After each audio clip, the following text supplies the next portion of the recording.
and this is my shop. The shop is set up in one half of a 2-car garage. On the other half, we have to park a car in every night. So I have all of my tools and everything set up on this side.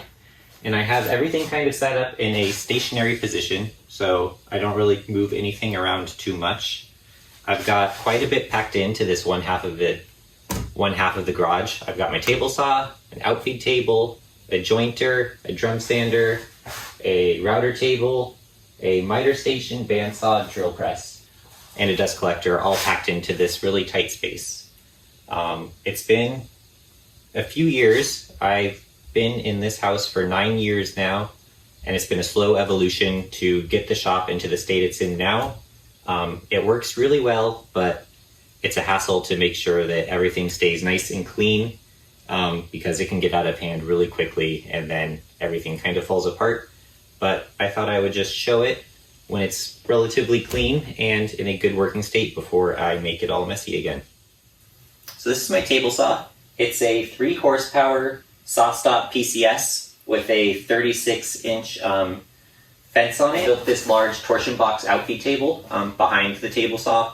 It can feed out about 6 feet without having to open the garage door. And if I need to go 8 feet or whatever, I can just pop open the garage door and feed material as far as I need to go out. On the infeed side, I have a pretty good channel clear all the way back to the back wall. So infeed really isn't an issue here. I just have to make sure that I raise up the table on my drill press to clear any material that might feed under it. So this is my outfeed / assembly table. This has been one of the best additions to the shop that I have done. I use it as outfeed for my table saw to collect anything that I am ripping through there so it doesn't just fall off the back of the saw. And I also use this for all of my glue ups. Any assembly that I am doing is done on this table. The table is a torsion box top with a laminate top on it to give me a really durable, hard surface that works out great. I can get glue and finish all over it without having to worry about it too much. It all just scrapes right up. And just keep it waxed, keep it smooth, and nothing sticks to it. It's held up really well. There's very few scratches. There's one scratch here, I think, from dragging a clamp across it. But for the most part, it's held up really, really well. I have a vise put on the end, just a cheap cabinet maker's vise that I found on Amazon. It doesn't work too well. It racks terribly. I have a twin turbo vise from Andy Klein that I've been meaning to install, but I just haven't gotten around to it yet. I keep my lathe over here on the side. Rarely use the lathe. I'm really not good at turning. But I have turned a few things for that house and they turn out well. It's fun when I do it, but I just don't use it too much. And the other one sort of disadvantage of this layout is I have this table kind of right up against the back wall of the workbench. So if I have something in the vise, like a piece of wood, and I want to cross cut it, I really don't have the room to do that here. I've got to open the garage door. Otherwise, I just can't do too much sawing, but I don't use a handsaw too much anyway, so it's not too big of a problem. Over here, I have all my clamps mounted to the wall. So if I'm doing a glue up, I can just grab a clamp and, clamp up my workpiece. So this, on the outfeed table, I have built some wood storage into the back side of it. Since it's up against the table saw, this side of the workbench isn't super accessible. So I figured it would be a good use of space to slide some scraps of wood in this area here. The assembly table is about 6 feet long, so you can fit 6 foot long scraps in and you can just slide them in and grab them. As you can see, it's horribly unorganized. I just throw random offcuts as I get them in here. Some of them are incredibly short. I'm not sure why I still have that. So in the assembly table, I have some storage built in on this side. I have a few drawers for sanding accessories and just various assembly accessories as well. And then I have a few tools tucked in here. I've got my vacuum press, and then I also have down here my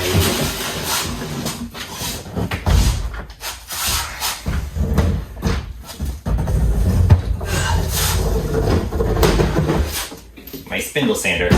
And you can see it's a bit of a hassle getting tools in and out of here. It would be nice to have more space. This is my jointer. It's a 6-inch Grizzly, and I actually got this for free off of a woodworking Facebook group. Someone in the area had upgraded to a larger one and offered this to anyone that was willing to come pick it up. So I said, sure, I'll take it. Sometimes when I'm pushing large pieces through, it'll kind of move or rock a little bit. I would like to upgrade to an 8 or a 12-inch joiner at some point, but that's simply not an option in a shop this small. There's no way I would be able to fit a larger jointer. The one other big disadvantage is I don't have any good dust collection run out here. So the chips just build up, fall out the dust chute. Every now and then it clogs and I have to reach up there and unclog it, which is kind of a pain in the butt. So dust collection is something that I still haven't fully solved in this shop. This is my drill press. This one was a Craigslist find. The only thing I've done to this is I built this drill press table. I added the Incra T-tracks and used an Incra double T-track as a fence system for it. You can see up here I have a lot of wood storage. I have this shelf that just runs along most of the length of the wall where I just pile the wood. It's really not user-friendly, you know, it's built in behind the garage door rail, so it's kind of a pain to get things in and out. And I've got all of these tools in front of the wood, so it can be a little precarious getting things in and out of there, but I don't have really anywhere else to store the wood. I don't have enough wall space to do lower storage or vertical storage, which would be really nice to have. Usually I don't have too much wood on hand. I'm building a master bed, so I have a lot more wood than I would normally have. I really need to get that bed built just so I can reduce the amount of wood that's in the shop. But, you know, it works. And on this wall, I have some table saw accessories. I have a smaller miter gauge, a large sled, just some push sticks or push blocks of various types, a feather board, and a square, just a framing square that I use to check to see if my cuts are coming out square.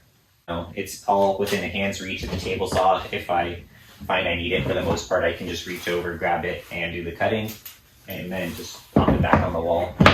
Works well there. This is my bandsaw. It's a 14-inch Shopfox bandsaw. It's not my favorite tool in the shop.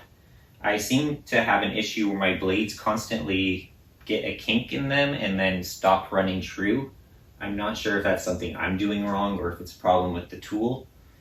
I think this was the first large tool that I bought for the shop. I was doing a hardwood floor in my house and thought a bandsaw would be a good way to cut all of the pieces instead of a jigsaw. So bought this, didn't really know too much about woodworking at the time. It's probably not the one I would have chosen if I knew what I know now. Looking to upgrade this one. And rounding out this wall of the shop, we have my dust collector. It's a Harbor Freight, the standard Harbor Freight dust collector that everyone has. I've modified it to make it a 2-stage system. It is a pain in the butt to get this sole set up out of here every time the trash can is full. Since I have the trash can tucked way back in there, I have to take all these clamps off every time I need to empty the trash can. So I take this out, roll it out of here, then undo the clamp for the trash can, drag it out, try and empty it, and get it all back in here.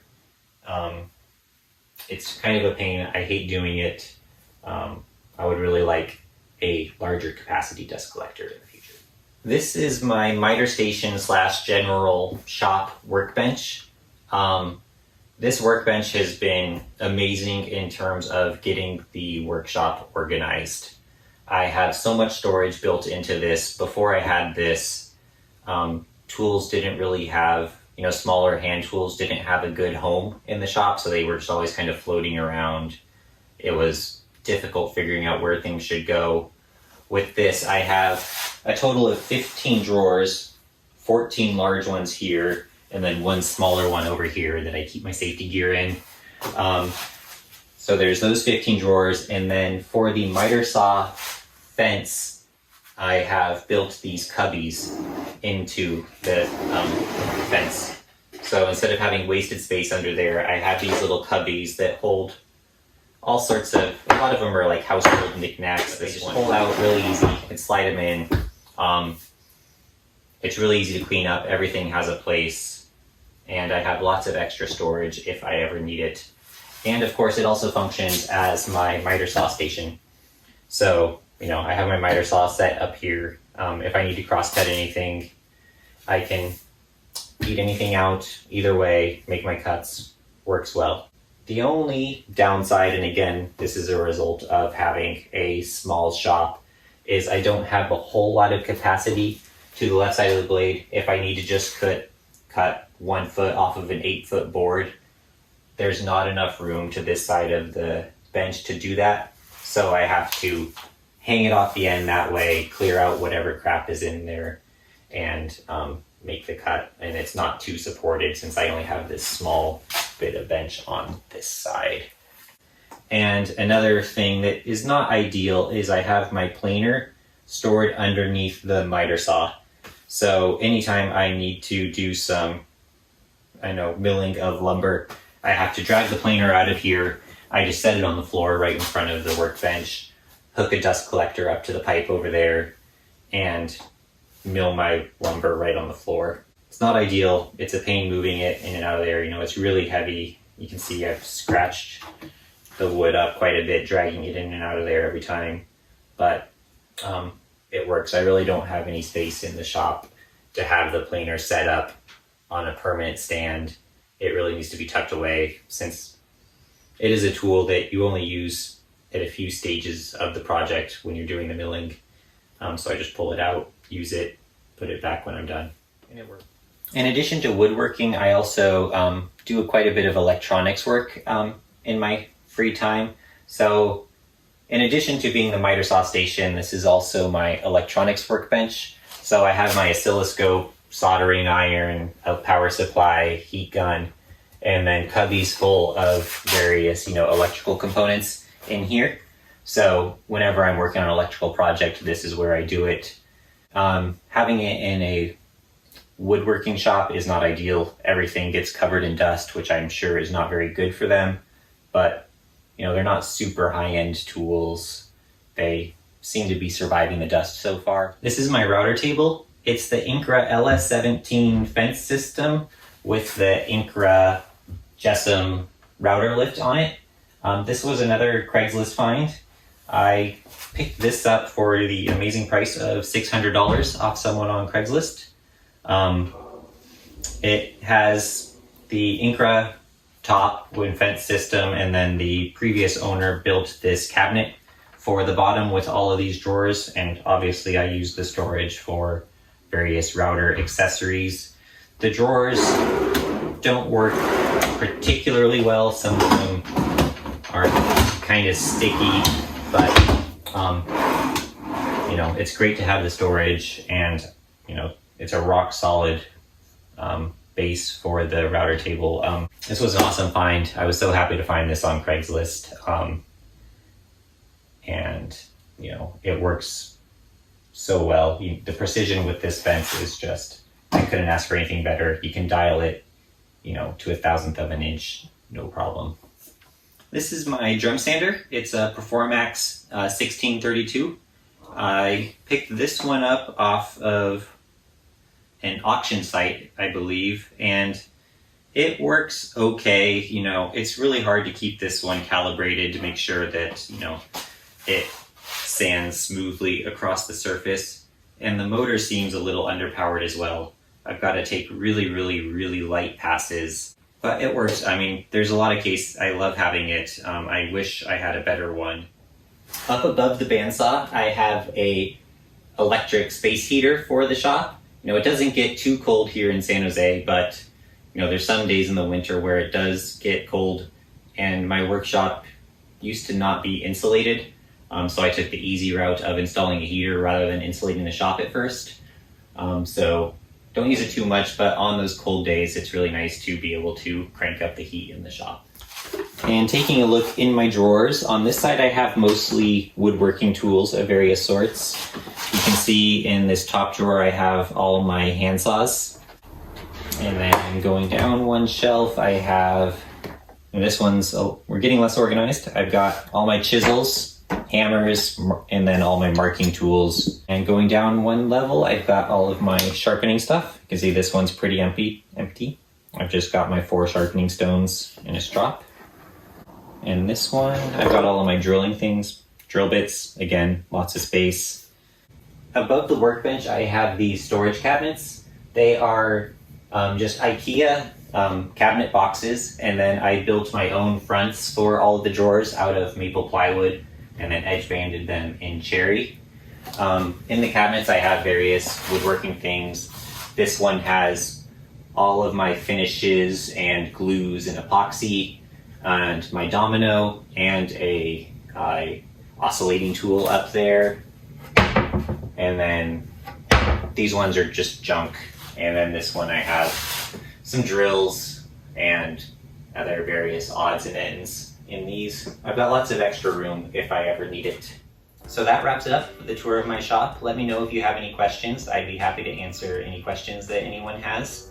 I really wanted to film this, film the tour of my shop, because I'm actually going to be moving at the end of the month. My wife and I, we bought a new house that has a much larger basement workshop.